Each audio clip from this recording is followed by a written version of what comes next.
चलिए बात करते हैं उन खबरों के ऊपर जिस पे हम चर्चा करने वाले हैं। भारत के प्रधानमंत्री ने एम एस स्वामीनाथन की 100वीं जयंती पर एवरग्रीन रिवॉल्यूशन थीम वाली अंतर्राष्ट्रीय सम्मेलन का उद्घाटन किया है। आरबीआई ने 10 साल बाद एयू स्मॉल फाइनेंस बैंक को यूनिवर्सल बैंक लाइसेंस दिया, जिससे यह बैंक अब व्यापक बैंकिंग सेवाएं दे सकेगा। संसदीय समिति ने स्टील स्क्रैपिंग रिसाइकलिंग सेक्टर को औपचारिक बनाने, इंडस्ट्रियल एस्टेट देने और आधुनिक तकनीकी अपनाने की सिफारिश की है। प्रधानमंत्री ग्राम सड़क योजना वाली रिपोर्ट में घटिया निर्माण, पुराने सर्वे डेटा और आधुनिक कनेक्टिविटी जैसी समस्याएं उजागर हुई है। साथ ही सड़क परत मोटी और राज्य को अधिक लचीलापन देने की सलाह दी है। अमेरिका ने भारत पर अतिरिक्त 25% एड वैलोरम ड्यूटी लगाने की घोषणा की। संसद ने तटीय शिपिंग विधेयक 2025 पारित कर दिया, जो तटीय अर्थव्यवस्था को बढ़ावा देगा। छत्तीसगढ़ में भारत की पहली निकिल कॉपर प्लेटिनम समूह सल्फाइड की खोज हुई, जो ईवी बैटरी और रक्षा तकनीक के लिए अहम है। चीफ ऑफ डिफेंस स्टाफ ने संयुक्त साइबर और उभयचर ऑपरेशन सिद्धांत जारी किया, जो तीनों सेनाओं को संयुक्त क्षमता को बढ़ाएगा। हैजा से जुड़े बैक्टीरिया के कारण समुद्री स्टारफिश की मृत्यु की सूचना है। भारत में सी लेडी सेकंड कार्यक्रम शुरू हुआ, जिसका उद्देश्य राजनीति और सार्वजनिक नेतृत्व में महिलाओं की भागीदारी बढ़ाना है। तुर्कमेनिस्तान में LLDC3 सम्मेलन में भूमि से घिरे देशों के लिए APOA 2024 से 34 कार्यक्रम योजना अपनाया गया। इसके मुताबिक भारत 4 वर्जित पॉलीमर्स के वैश्विक उत्पादन में 4% योगदान देगा। ये सारी खबरें UPSC, PSC एवं अन्य कंपटीशन एग्जाम के लहजे से बेहद खास है। इन सारी खबरों पे आगे हम चर्चा करेंगे। उससे पहले आप कमेंट करके बताइए कि एपिसोड आपको कैसा लगा, और साथ ही इस वीडियो को लाइक और शेयर करके चैनल को सब्सक्राइब करिए। तो अगर आप इसे शॉर्ट वीडियो में देख रहे हैं तो इसके लॉन्ग वीडियो का लिंक इस वीडियो के साथ दिया गया है, उसे ज़रूर देखिए। तो चलिए आज की चर्चा शुरू करते हैं। नमस्कार, सारा एजुकेशन हब में आपका स्वागत है। तो चलिए आज की चर्चा शुरू करते हैं। आज की चर्चा में हम खास खबरों और उनके विश्लेषण पर नजर डालेंगे। हाँ, हमारे पास कई स्रोत हैं, कृषि से लेकर बैंकिंग, रक्षा तक, काफी कुछ है आज। बिल्कुल, कोशिश यही रहेगी कि इन अलग अलग खबरों को जोड़कर देखें कि भारत में क्या चल रहा है, किस दिशा में हम बढ़ रहे हैं। तो चलिए शुरू करते हैं। सबसे पहले MS स्वामीनाथन को याद करते हैं। उनकी 100वीं जयंती पर एक अंतर्राष्ट्रीय सम्मेलन हुआ। हाँ बिल्कुल, विषय भी बहुत दिलचस्प था। सदाबहार क्रांति, जैव खुशी का मार्ग। जैव खुशी, ये क्या है? और सदाबहार क्रांति? देखिए, प्रोफेसर स्वामीनाथन जिन्हें भारत रत्न भी मिला मरणोपरांत, हाँ, वो हरित क्रांति के जनक तो थे ही। वो तो हम सब जानते हैं। पर उनका जोर बाद में सदाबहार क्रांति पे ज्यादा था। मतलब ऐसी खेती जिससे पैदावार तो बढ़े, लगातार बढ़े, लेकिन पर्यावरण को नुकसान पहुंचाए बिना। अच्छा, सस्टेनेबल एग्रीकल्चर जिसे कहते हैं। हाँ बिल्कुल, वही। इसमें फिर जैविक खेती, ग्राम ज्ञान केंद्र, मतलब टेक्नोलॉजी गांवों तक पहुंचाना, ये सब शामिल था। और उन्हें पहला विश्व खाद्य पुरस्कार भी मिला था, जिसे कृषि का नोबेल भी कहते हैं। ये टिकाऊपन वाली बात तो आज बहुत जरूरी है। अच्छा, खेती से अब जरा बैंकिंग की तरफ चलते हैं। AU स्मॉल फाइनेंस बैंक, हाँ, इसे यूनिवर्सल बैंक बनने की मंजूरी मिली है, वो भी कोई 10 साल बाद किसी बैंक को। इसका मतलब क्या हुआ? ठीक? इसका मतलब ये है कि बैंक अब सिर्फ छोटे लोन या जमा तक ही सीमित नहीं रहेगा। अच्छा, वो बड़े कॉर्पोरेट लोन दे सकता है, इन्वेस्टमेंट बैंकिंग जैसे काम कर सकता है। मतलब समझिए, एक ही छत के नीचे लगभग हर तरह की बैंकिंग सेवा। यानी अब ये बड़े बैंकों के लीड में आ गया। हाँ, कह सकते हैं। पर RBI ने ये मंजूरी यूं ही नहीं दी, कई शर्तें हैं। जैसे बैंक को कम से कम 5 साल पुराना होना चाहिए, शेयर बाजार में लिस्टेड हो, नेटवर्थ 1000 करोड़ से ज्यादा हो और पिछले 2 साल से मुनाफे में चल रहा हो। और सबसे जरूरी, उनके फंसे हुए कर्ज, मतलब ग्रॉस NPA 3% और नेट NPA 1% से कम हो। ये दिखाता है कि बैंक लोन देने में सावधान है। अच्छा, काफी कड़ी शर्तें हैं। चलिए अब जरा नीति नियमों की बात करते हैं। 2 संसदीय समितियों की रिपोर्ट्स आई हैं, एक स्टील स्क्रैप रिसाइकलिंग पर, हाँ, SSRP पर। ये 2019 की नीति है। इसका मेन फोकस है सर्कुलर इकोनॉमी। सर्कुलर इकोनॉमी मतलब वो 6R, रिड्यूस, रीयूज। बिल्कुल, reduce, reuse, recycle, recover, redesign, remanufacture.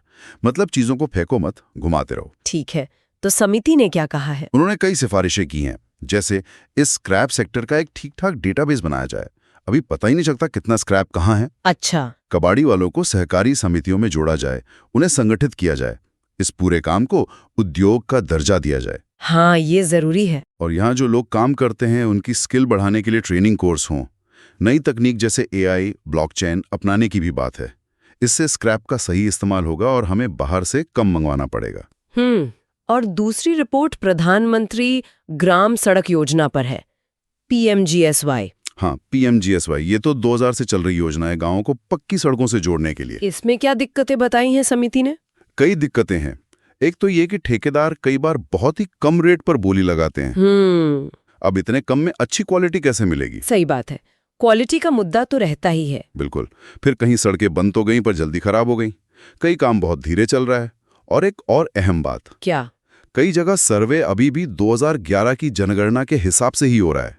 तब से आबादी कितनी बढ़ गई? अरे ये तो बड़ी गड़बड़ है। हाँ, तो सिफारिश यही है कि कम बोली को रोका जाए, सड़कों की मोटाई बढ़ाई जाए, राज्यों को डिजाइन में थोड़ी छूट मिले और सबसे जरूरी नए जनसंख्या आंकड़ों के हिसाब से सर्वे हो। यानी जमीनी हकीकत से जुड़ने की जरूरत है।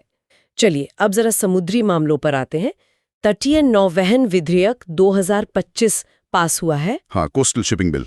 इसका क्या मकसद है? सीधा सीधा कहें तो भारत के अपने समुद्री तट के आसपास जो माल ढुलाई होती है उसमें विदेशी जहाजों पर हमारी निर्भरता कम हो। अच्छा, आत्मनिर्भरता। हाँ, कानून को आसान और आज के हिसाब का बनाया जा रहा है। एक नेशनल प्लान बनेगा, एक डेटाबेस भी होगा ताकि निवेशकों को पता रहे कि कहाँ क्या मौके हैं। मतलब अपने समुद्री व्यापार को मजबूत करना है। और आत्मनिर्भरता की बात चली है तो एक बहुत बड़ी खबर आई है छत्तीसगढ़ से। हाँ, वो निकल कॉपर PG वाली खोज। बिल्कुल, निकल, कॉपर और प्लैटिनम समूह के तत्व मिले हैं। भारत में पहली बार ऐसा भंडार मिला है। ये कितना अहम है? अरे ये बहुत ही ज्यादा अहम है। समझिए, निकल जाइए स्टेनलेस स्टील के लिए और आजकल EV बैटरी के लिए तो बहुत ही जरूरी है। हाँ, EV के लिए तो कॉपर बिजली के तारों में, इलेक्ट्रॉनिक्स में लगता ही है। और PGs मतलब प्लैटिनम, पैलेडियम जैसे तत्व, हाँ, ये कैटलिस्ट में, गहनों में और अब जो नई हाइड्रोजन फ्यूल सेल टेक्नोलॉजी आ रही है उसमें बहुत काम के हैं। बाप रे। तो क्लीन एनर्जी, EV, रक्षा, इन सब के लिए ये खनिज बहुत जरूरी है। और अब ये भारत में मिले हैं तो ये वाकई बड़ी बात है। सही में ये तो गेम चेंजर हो सकता है। अच्छा, अब रक्षा क्षेत्र की बात करते हैं। चीफ ऑफ डिफेंस स्टाफ ने 2 जॉइंट डॉक्ट्रिन जारी किए हैं साइबर स्पेस और एम्फीबियस ऑपरेशंस के लिए। हाँ, ये जॉइंटनेस और इंटीग्रेशन क्या है? मतलब सेनाओं का मिलकर काम करना? हाँ, आसान भाषा में यही है। जॉइंटनेस मतलब तीनों सेनाएं, थल सेना, नौसेना, वायुसेना मिलकर साथ काम करें। इंटीग्रेशन मतलब और भी गहराई से जुड़कर एक होकर काम करें।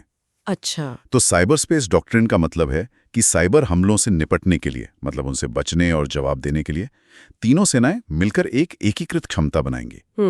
और एम्फिबियस डॉक्ट्रिन का मतलब है जमीन, हवा और पानी तीनों सेनाओं की ताकत को मिलाकर बहुत तेजी से कहीं भी पहुंचना और कार्रवाई करना।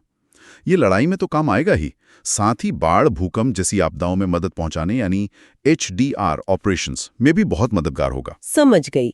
यानी भविष्य की चुनौतियों के लिए तैयारी। अब जल्दी से कुछ और छोटी मगर अहम खबरें देख लेते हैं। पश्चिमी घाट में लाइकन की नई प्रजाति मिली है। हाँ, ओलोग्राफा इफ्यूजोरसिडिका। लाइकन वैसे भी पर्यावरण के अच्छे इंडिकेटर माने जाते हैं। और अमेरिका ने भारत पर कुछ टैरिफ लगाए हैं। Ad valorem. हाँ, 25% एड वैलोरम शुल्क। एड वैलोरम का मतलब होता है मूल्य के अनुसार, यानी सामान की कीमत जितनी ज्यादा, टैक्स उतना ज्यादा। इससे वो सामान अमेरिका में महंगे हो जाएंगे। अच्छा। उधर समुद्र में स्टारफिश मर रही हैं एक बैक्टीरिया की वजह से। हाँ, विब्रियो पेक्टेनिसीडा। ये उसी ग्रुप का बैक्टीरिया है जिससे हैजा होता है और स्टारफिश इकोसिस्टम के लिए जरूरी है। ये चिंता की बात है। बिल्कुल। और एक देश है तुवालू, जो समुद्र का जल स्तर बढ़ने से डूबने का खतरा झेल रहा है। हाँ, पैसिफिक में। उसने ऑस्ट्रेलिया के साथ एक संधि की है, फलेपली यूनियन। हाँ, इसके तहत हर साल 280 तुवालू नागरिकों को ऑस्ट्रेलिया स्थायी निवास देगा। ये दिखाता है कि क्लाइमेट चेंज का असर कितना वास्तविक और गंभीर है। सच में भारत में UN वुमेन का शी लीड्स कार्यक्रम फिर शुरू हुआ है। हाँ, ये महिलाओं की राजनीति और सार्वजनिक जीवन में भागीदारी बढ़ाने के लिए है। दूसरा संस्करण है ये। और आखिर में प्लास्टिक पर एक स्टडी आई है। हाँ, कि दुनिया में जो बिल्कुल नया प्लास्टिक बनता है, मतलब वर्जिन पॉलीमर जो सीधे कच्चे तेल से बनता है, उसमें भारत का हिस्सा करीब 4% है। चीन इसमें सबसे आगे है। ये पर्यावरण के लिहाज से अच्छी खबर नहीं है। ये भी एक चुनौती है। तो आज हमने कृषि में टिकाऊपन से लेकर बैंकिंग, नीति, खनिज, रक्षा, पर्यावरण, कई अलग अलग पहलुओं को छुआ। हाँ, और इस सबसे एक बात निकल कर आती है सोचने वाली। जैसे प्रोफेसर स्वामीनाथन ने कृषि के लिए सदाबहार क्रांति की बात की, मतलब बिना नुकसान के लगातार विकास। क्या यही सिद्धांत, यही सोच आज हमने जिन दूसरे क्षेत्रों की बात की, जैसे स्टील की रिसाइकलिंग हो या इन नए मिले खनिजों का इस्तेमाल हो, क्या उन पर भी लागू नहीं होनी चाहिए? बिल्कुल, ये सोचने वाली बात है। हाँ, कि कैसे ये सब अलग अलग दिखने वाले विकास एक टिकाऊ भविष्य बनाने की बड़ी तस्वीर में एक दूसरे से जोड़ सकते हैं। अगर आज की चर्चा आपको पसंद आई हो तो वीडियो को लाइक, शेयर और सब्सक्राइब करना ना भूलें। शुक्रिया।